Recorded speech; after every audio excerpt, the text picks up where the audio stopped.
తెలంగాణలో ఏసీబీ అధికారులు మరోసారి రంగంలోకి దిగారు. బ్రేకింగ్లో చూస్తున్నాం. రోడ్లు భవనాల శాఖ ఈఎన్సీ మోహన్ నాయక్ లక్ష్యంగా అధికారులు సోదాలు నిర్వహించారు. ఆదాయానికి మించిన ఆస్తులున్నాయనే పక్కా సమాచారంతో ఏసీబీ బృందాలు రంగంలోకి దిగాయి. మియాపూర్ సహా మోహన్ నాయక్ చెందిన మొత్తం 13 ప్రాంతాల్లో ఏకకాలంలో ఈ సోదాలు జరుగుతున్నాయి.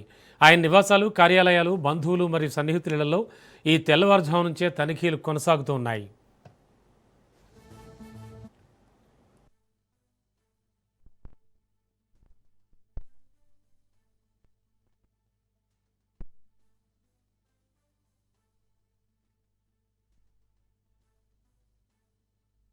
తెలంగాణలో ఏసీబీ అధికారులు మరోసారి రంగంలోకి దిగారు. రోడ్లు భవనాల శాఖ ఈఎన్సీ మోహన్ నాయక్ లక్ష్యంగా ఏసీబీ అధికారులు సోదాలు నిర్వహిస్తున్నారు. ఈ తెల్లవారుజాము నుంచి కూడా ఈ సోదాలు జరుగుతున్నాయి. మరింత అదనపు సమాచారం అందించడానికి మా కరెస్పాండెంట్ సునీల్ సిద్ధంగా ఉన్నారు. సునీల్, ఇప్పటి వరకు అంటే ఎన్ని రకాల ఆస్తులు గుర్తించారు, అలాగే ఎంత విలువైన ఆస్తులు గుర్తించారు? అంటే ఈ తెల్లవారుజాము నుంచి జరుగుతున్నాయి అంటున్నారు, ఇంకా జరుగుతున్నాయా? ఎంతసేపు జరిగే అవకాశం ఉంది? ఆదాయాన్ని మించిన ఆస్తుల కేసులో రోడ్లు భవనాల శాఖలో పనిచేస్తున్నటువంటి ఈఎన్సీగా ఉన్నటువంటి అధికారి మోహన్ నాయక్ నివాసాల్లో ఈరోజు ఉదయం ఏకకాలంలో 15 చోట్ల ఏసీబీ అధికారులు సోదాలు నిర్వహిస్తున్నారు.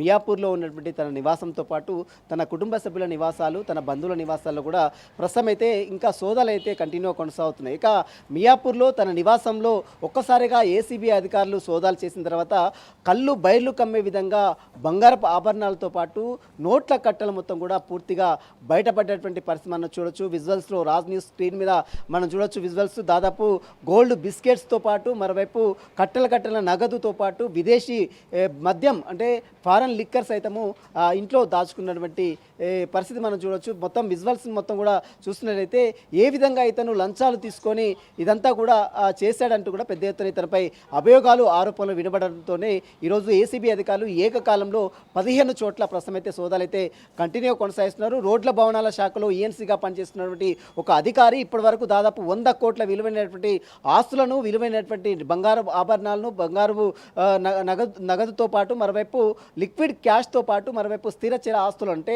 ల్యాండ్ డాక్యుమెంట్స్ కూడా పెద్ద ఎత్తున గుర్తించినట్లు కూడా సమాచారం తెలుస్తుంది. ఈరోజు సాయంత్రం వరకు కూడా ఈ రైడ్స్ అనేది కంటిన్యూ కొనసాగే అవకాశం ఉంది. రైడ్స్ అన్ని కంప్లీట్ అయిన తర్వాత ఏసీబీ అధికారులు అతన్ని అదుపులో తీసుకొని అరెస్ట్ చేసి ఏసీబీ కోర్టులో కూడా ప్రొడ్యూస్ చేసే అవకాశం. ప్రస్తుతం అయితే ఇంకా రైడ్స్ అయితే కంటిన్యూ కొనసాగుతున్నాయి. ఈ రైడ్స్ అన్ని కంప్లీట్ అయిన తర్వాత ఏసీబీ అధికారులు పత్రికా ప్రకటన ద్వారా అన్ని వివరాలపై కూడా పూర్తిగా మీడియాకు తెలియజేసే అవకాశం. ప్రస్తుతం అయితే రైడ్స్ అయితే కంటిన్యూ కొనసాగుతున్నాయి. ఇప్పటివరకు జరిపిన రైడ్స్లో దాదాపు 100 కోట్ల విలువైనటువంటి ఆస్తులను ప్రస్తుతం అయితే ఏసీబీ అధికారులు గుర్తించారు.